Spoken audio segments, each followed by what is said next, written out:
नमः भगवते वासुदेवाय नमः। आज हम कार्तिक मास महात्म्य का 34वां अध्याय पढ़ेंगे।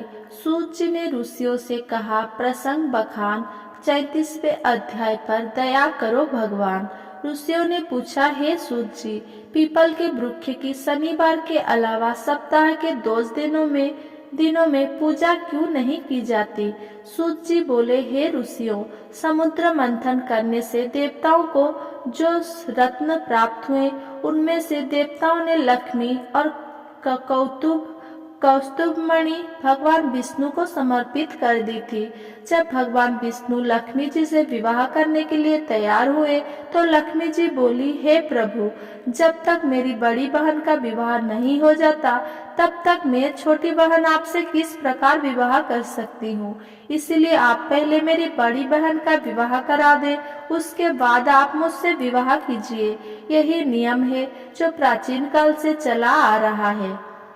सूत जी ने कहा, लक्ष्मी जी के मुख से ऐसे वचन सुनकर भगवान विष्णु ने लक्ष्मी जी की बड़ी बहन का विवाह उद्दालक ऋषि के साथ संपन्न करा दिया।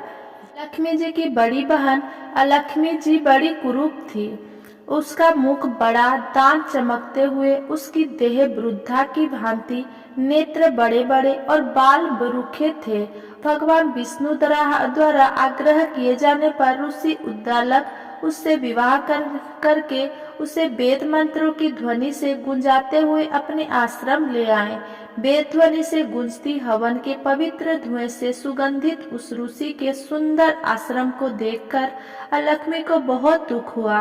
वो महर्षि उद्दालक से बोली, चूंकि इस आश्रम में वेद ध्वनि गूंज रही है, इसलिए ये स्थान मेरे रहने योग्य नहीं है, इसलिए आप मुझे यहाँ से अन्यत्र ले चलिए। उसकी बात सुनकर महर्षि उद्दालक बोले, तुम यहाँ क्यों नहीं रह सकती और तुम्हारे रहने योग्य अन्य कौन सा स्थान है, वो भी मुझे बताओ।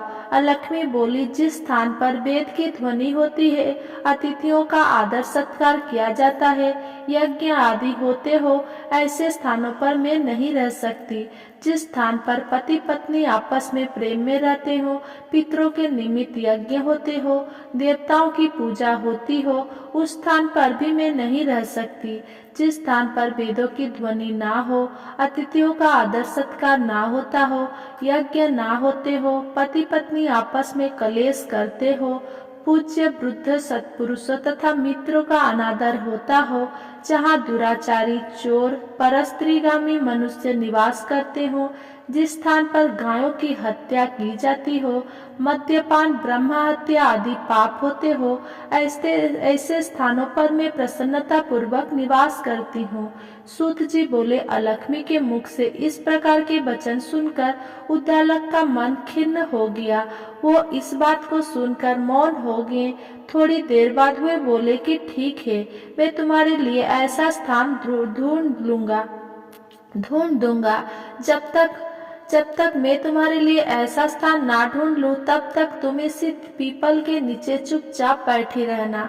महर्षि उद्दालक उसे पीपल के वृक्ष के नीचे बैठाकर उसके रहने योग्य स्थान की खोज में निकल पड़े। परंतु जब बहुत समय तक प्रतीक्षा करने पर भी वे वापस नहीं लौटे तो अलक्ष्मी विलाप करने लगी। जब बैकुंठ में बैठी लक्ष्मी जी ने अपनी बहन लक्ष्मी का विलाप सुना तो वे व्याकुल हो गई। वे दुखी होकर भगवान विष्णु से बोली, हे प्रभु, मेरी बड़ी बहन पति द्वारा त्यागे जाने पर अत्यंत दुखी है। यदि मैं आपकी प्रिय पत्नी हूँ तो आप उसे आश्वासना देने के लिए उसके पास चलिए। लक्ष्मी जी की प्रार्थना पर भगवान विष्णु लक्ष्मी जी सहित उस पीपल के वृक्ष के पास गए, जहाँ अलक्ष्मी बैठकर विलाप कर रही थी। उसको आश्वासना देते हुए भगवान विष्णु बोले, हे अलक्ष्मी, तुम इसी पीपल के वृक्ष की जड़ में सदैव के लिए निवास करो, क्योंकि इसकी उत्पत्ति मेरे ही अंश से हुई है और इसमें सदैव मेरा ही निवास रहता है। प्रत्येक वर्ष गृहस्थ लोग तुम्हारी पूजा करेंगे और उन्हीं के घर में तुम्हारी छोटी बहन का वास होगा। स्त्रियों को तुम्हारी पूजा विभिन्न उपहारों से करनी चाहिए। मनुष्य को पुष्प, धूप, दीप, गंध कंद आदि से तुम्हारी पूजा करनी चाहिए, तभी तुम्हारी छोटी बहन लक्ष्मी उन पर प्रसन्न होगी। सूत जी बोले, ऋषियों, मैंने आपको भगवान श्री कृष्ण, सत्यभामा तथा पृथु, नारद का संवाद सुना दिया है, जिसे सुनने से ही मनुष्य के समस्त पापों का नाश हो जाता है और अंत में वैकुंठ को प्राप्त करता है। यदि अब भी आप और लोग कुछ पूछना चाहते हो तो अवश्य पूछिए, मैं उसे अवश्य कहूँगा। सूत जी के वचन सुनकर सनक आदि ऋषि थोड़ी देर तक प्रसन्नचित्त वहीं बैठे रहे। तत्पश्चात वे लोग बद्री नारायण जी के दर्शन हेतु चल दिए। जो मनुष्य इस कथा को सुनता या सुनाता है, उसे इस संसार में समस्त सुख प्राप्त होते हैं। अगर मेरा ये वीडियो आपको पसंद आया हो तो मेरा वीडियो को लाइक, कमेंट, शेयर करें एंड मेरा चैनल को सब्सक्राइब करें। धन्यवाद।